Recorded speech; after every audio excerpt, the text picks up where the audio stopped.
tarde, pessoal. Eu sou Consola Oliveira, professora e psicopedagoga. E esse canal eu passo para vocês a minha experiência e as minhas práticas, ok? E hoje a gente vai falar sobre um assunto que a gente não pode esquecer, que é: que tipos de relações estão envolvidos na construção do conceito de número? Por que, gente, que a gente tem que pensar nisso? Porque nós, professores, somos muito ansiosos e geralmente a gente dá muita ênfase na aula de português, mas a gente esquece que nós temos que trabalhar a matemática em conjunto, né? Nós temos que separar o nosso planejamento envolvendo todas as habilidades. Então, no caso, a matemática não pode ficar para trás, porque a gente tem que estar sempre desenvolvendo o cérebro no todo, né? Aquela criança, ela tem que ser desenvolvida no seu todo. Então, por exemplo, quando a gente vai trabalhar com a criança, contagem, a gente percebe, né, que quando a gente coloca para ela objetos, tampinhas, palitos, qualquer objeto material concreto que a gente coloca, se a gente coloca enfileirado, ela conta soltando alguns ou conta mais de uma vez.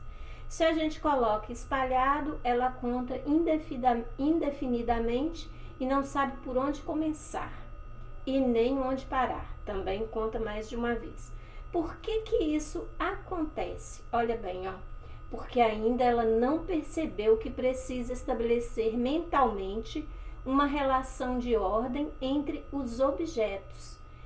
E ela tem que perceber que o objeto contado passa a pertencer ao grupo dos contados. Também demonstra que não adquiriu a noção de quantidade, não construiu a noção de número. Então, vamos relembrar aí uma questão importante, que é essa aqui, ó. Jean Piaget, né?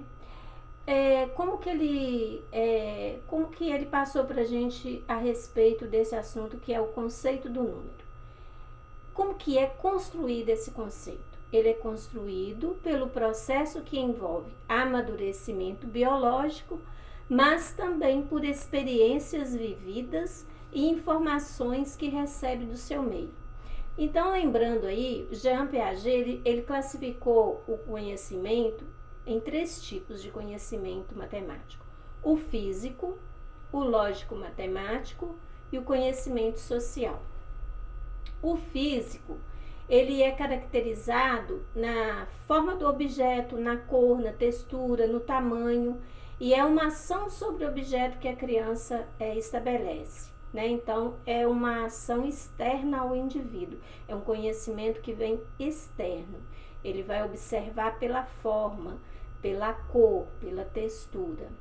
O conhecimento social são estabelecidos arbitrariamente. Exemplo, em outros idiomas, o mesmo conceito tem outras palavras para representá-lo. Por exemplo, eu vou escrever né, em português, e one em inglês.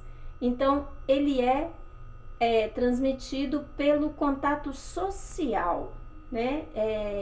Quando você vai trabalhar, por exemplo, calendário na sala de aula e a criança ainda não sabe contar, mas você está trabalhando o calendário, você está informando para ela os numerais de uma forma natural, né? E você pode estabelecer relações quando você começa a atribuir para ela o antes e o depois. Ontem foi, hoje é, mas através do calendário a criança vai ter acesso a uma sequência numérica. Então você está passando esse conhecimento social para ela, mas você também vai ajudá-la na questão da noção de conceito, por exemplo, antes e depois, ontem, hoje, né? E qual o numeral que veio antes, qual o numeral que veio depois no calendário, né? Isso tudo é muito importante. E o lógico-matemático é uma fonte interna, cria-se pelas relações entre os objetos. Por exemplo, quando você trabalha mais, menos, menor que, maior que, e até as mais complexas, né, noções, né, aos mais complexos conceitos. Quando a criança deduz que no cesto há mais frutas do que laranja. Então aí ela já está trabalhando, já está com desenvolvimento lógico-matemático mais apurado quando ela percebe, né, que dentro de um cesto a gente tem um conjunto maior de frutas do que um conjunto, por exemplo, só de maçãs ou só de laranjas. Desculpa aí, gente, eu esqueci de pôr o acento aqui no lógico, tá? Não é que eu esqueci, às vezes a gente tá escrevendo tanto que o pincelzinho falhou aí, então, né, eu não coloquei. Então, é importante a gente lembrar esses conceitos, né? Essa questão aqui, ó, para contar com compreensão, como que ela vai chegar a essa noção? Ela irá precisar vivenciar atividades pré-numéricas, isso mesmo, que é a classificação, a sequência, a seriação e a correspondência. E o educador, qual que é a postura dele? Ele tem que ser capaz de dosar as atividades, sabendo exatamente o tipo de raciocínio que cada uma delas estará exigindo da criança. Então hoje nós vamos fazer aqui uma atividade interessante, que é um jogo chamado, através dessas cartinhas aqui, ó. A gente pode fazer com aquela carta convencional de jogo de baralho, mas também eu prefiro trabalhar com essas que eu confeccionei. Esse jogo chama tapão. Cada criança recebe um montinho com a mesma quantidade de cartas. Aí a gente tem que embaralhar, a criança embaralha e coloca para baixo. Então, é o jogo tapão. Aí, cada criança tem o seu montinho e a cada montinho elas têm que tirar uma carta e colocar no centro da mesa. Quando ela coloca a carta, eu vou falar devagarinho para vocês entenderem. Quando ela coloca uma carta no centro da mesa, elas têm que, já estabeleceu com elas as regras, elas têm que definir qual que é o maior dos números, o 2 ou 4. Quando ela percebe que é o maior, ela tem que correr e bater a mão. Aquele que bater primeiro a mão no numeral 4, que é o maior, vai ficar com as duas cartas para ele. Quando é que esse jogo acaba? Esse jogo acaba quando a criança já não tem mais nenhuma carta para ser jogada, quando os baralhos acabam. Aí suponhamos que a criança 2 ou a 1 ficaram com um montinho maior, né? Vamos ver quem que ganhou esse jogo. Aí ela tem que contar, quantificar, ó, 1, 2, 3, 4, 5, 6, até contar o total de cartas que ela conseguiu na jogada. Aí vai vencer o jogo quem ficou com a maior quantidade de cartinhas. Entenderam, gente? Esse jogo, ele vai estar estabelecendo para vocês, além da noção de maior, menor, né, que vai estar fixando com a criança, como também a quantidade, né, porque ela vai vencer quem conseguiu a maior quantidade de cartas. Então a gente tem que definir quem que ganhou, a gente tem que contar e corresponder, né, para ver quem tem mais, quem tem menos. Também é muito importante. Essas cartinhas aqui, gente, também serve para a gente trabalhar organização, formação numérica. Por exemplo, você coloca os dois jogos, né, os dois joguinhos paralelos, eu não vou colocar todos aqui porque meu espaço é pequeno. Eu sempre venho para esse espaço aqui menor porque eu moro no centro e o barulho é muito aqui, então atrapalha muito para mim quando eu vou gravar os meus vídeos. E aqui é mais o barulho do movimento, né, no centro, não fica tão intenso aqui do que na outra parte, né, na minha sala, por exemplo. Então aqui o espaço é um pouco menor. Então a gente coloca a sequência todinha. Você pode colocar na ordem do 1 ao 10, no caso aqui eu não coloquei em ordem, mas é só estou mostrando para vocês. E aí você dita para a criança formar os numerais, né? Porque aí a gente vai trabalhar com a grafia do numeral. Gente, hoje nós vamos brincar com a cartinha formando numerais. Então a tia vai sortear aqui um número para vocês formarem aí. Vamos supor que você dita lá 19. Ele tem que ter o 1 e o 9, né? E formar 19. Não sei se está dando para ver aí. Então ele vai formar com essas cartinhas os numerais que você ditar, sendo que você vai colocar dois joguinhos iguais, né? Do 1 ao 10, para você ter uma capacidade de digitar uma maior quantidade de numerais avulsamente. Não precisa ser numerais, por exemplo, só da casa das dezenas do 1 ao 19, não. Você pode pegar do 30, do 20, do 40. Então, é uma possibilidade maior de você estar trabalhando a grafia dos numerais, né, com a criança. Que seria também uma atividade também legal, a de bingo, né? Quando você já está trabalhando com ele a noção de numerais, não na ordem sequencial, mas a identificação de numerais. Por quê, gente? Muitas das vezes, algumas crianças, às vezes, escrevem a sequência numérica correta, do 1 ao 30, do 1 ao 50, do 1 ao 100, mas se você perguntar para elas sim, vocês já devem ter se deparado com essa situação. Que número é este aqui? Ela não saber falar, né? Por exemplo, você aponta para o 28 e ela não sabe que é o 28 quando ele está solto na mesa ou numa cartelinha. Então, é importante trabalhar bingo avulso também, né? Para ela identificar. Outra coisa que é importante a gente trabalhar são as sequências, né? Por exemplo, sequências com blocos lógicos. Então, você vai especificar para a criança, você pode fazer uma cartela, aí no caso, ele vai ter que corresponder às figuras iguais, mas por forma, não por cor, aí você estabelece com eles, e aí ele tem que colocar um círculo, um quadrado, um círculo, um quadrado, um círculo. Aí, nesse caso, você está trabalhando por forma, não por cor, ok? Você também pode montar com ele sequências com aquele material que eu falei com vocês, que são as sucatas. Por exemplo, você coloca, né, uma tampinha e ele vai seguindo a sequência que você fizer. Aí, você também vai estar trabalhando a noção do antes e depois aqui, né? Qual que vem depois do azul? Qual a tampinha que vem depois da tampinha branca? Essas noções, elas são bastante importantes.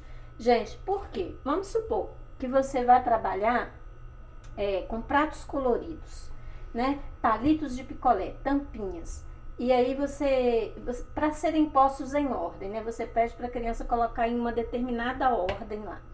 Pode ser por cor, por forma, e aí ela vai perceber aí o que vem antes e o que vem depois, né? Isso irá contribuir para que a criança venha a entender que depois do vermelho vem o azul, o amarelo, ou então depois da tampa grande vem uma tampa menor, uma tampa preta, uma tampa branca. Isso vai ajudar para que ela entenda a sequência numérica.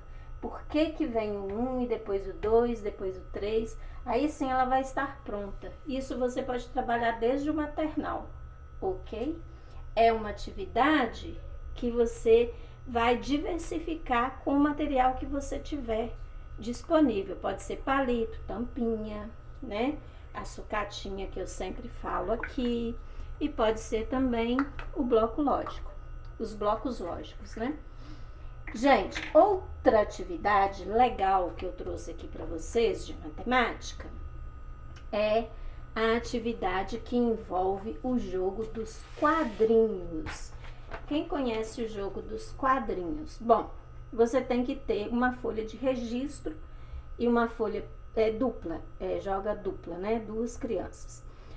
E você vai dar para ela dados, né? Se a criança estiver evoluída a ponto de somar com dados não convencionais, por exemplo, 5, né? Aparecendo os numerais e não a quantidade, você vai trabalhar com ela que você vai estar reforçando a soma. Se não, você vai trabalhar com ela o dado normal, somando. Como que é? Cada criança vai ter um tipo de cor de lápis. Vamos supor que eu escolhi o laranja e a Maria escolheu o azul, né? Então, ela vai jogar o dado, Você vai explicar para ela que ela tem que jogar o dado. Eu vou jogar aqui 2 vezes esse porque eu não trouxe outro, mas o bom é ter 2 iguais. Então ela vai jogar, aí caiu aqui, ela vai contar, ó. 1, 2, 3, 4, 5, 6. Ela vai ter direito de colorir 6 quadrinhos ou fazer um X. Então eu vou fazer um X só para vocês verem como que é, ó. 1, 2, 3, 4, 5, 6. Aí a outra criança joga, desculpa que eu sempre empurro o meu tripé. Aí a outra criança joga e ela vai colorir na folha dela com a cor azul. Quem é que vai vencer? Que hora que vai acabar esse jogo? Bom, depende da quantidade de quadrinhos que você colocou. Por exemplo, eu coloquei no meu aqui 26 quadrinhos. E quem é que vai ganhar esse jogo? É quem terminar de colorir ou marcar com X primeiro. Aí tem que contar, né? Por exemplo, vamos supor que a Fernanda jogou aqui e conseguiu 20, ela fechou o jogo com 26, né? Porque acabou o jogo lá, ela completou 26. Ou não dá para completar 26 às vezes fica faltando alguns quadrinhos, porque a soma e a quantidade de dados depende de quantas jogadas e quantas vezes caiu a quantidade. Por exemplo, ela pode jogar aqui, cair 2 vezes 5 e fechar 10 quadrinhos, entenderam? Isso aí só dá certo quando você joga com alguém. Eu sozinha aqui não vai dar muito certo. Então, vai ganhar o jogo quem conseguir fechar a maior quantidade de quadrinhos. Se conseguir fechar todos, beleza, mas às vezes pode sobrar um quadrinho, tá? Isso depende muito da jogada e da quantidade de rodadas que você estipular. Então, quem ganhou vai colocar o total aqui e vai pôr o nome do vencedor. Na outra folha, ele tem que respeitar. Quem que ganhou, põe o total, e quem que ganhou o nome. Isso é importante também para ensinar a criança a perder, né? Porque nem sempre a gente ganha no jogo. Às vezes tem criança que tem dificuldade de aprender a perder. Esse jogo é muito bom porque vai trabalhar a quantidade, né? E depois vai ter que somar, colocar o total. Então ela vai ver o total que deu aqui. Gente, todas essas atividades que a gente trabalha na matemática, quando parte do concreto para o abstrato, o que eu chamo de concreto para o abstrato? Do concreto é quando você manipula os objetos, a criança vai jogando e vai trabalhando. E o abstrato é quando você já vai começar a dar para ela folhas de registro, que são tipo esse aqui. Todo joguinho, até um boliche que você jogar, que você puder jogar um registro, ela vai para a folha registrar. Isso é muito importante, porque isso vai ajudá-la a memorizar a forma de numerais até a própria quantidade, ok? No mais, gente, hoje eu vou ficar por aqui com essa atividade de matemática, né? Que foi uma atividade falando sobre sequência, onde você pode usar formas e sucatas, né? Então tá aqui, ó, materiais você sempre tem que ter para sua aula ser uma aula diversificada. E a gente falou sobre a questão, né, da construção do número da criança, da construção do número, como que a criança chega nesse processo. No mais, quem gostou deixa um joinha. Eu aprendi que depois que eu estou fazendo esses vídeos, que o joinha ele é muito importante. Então todas as vezes que eu assisto um vídeo eu deixo um joinha para a pessoa ficar por dentro se tá valendo a pena ou não os vídeos dela, né? Eu espero que eu tenha sido eficaz hoje nessa aulinha e que vocês possam aproveitar alguma atividade dessas, ok? Na próxima eu venho com outras atividades, talvez de português na próxima, ok? Um abraço e até mais. Tchau, gente!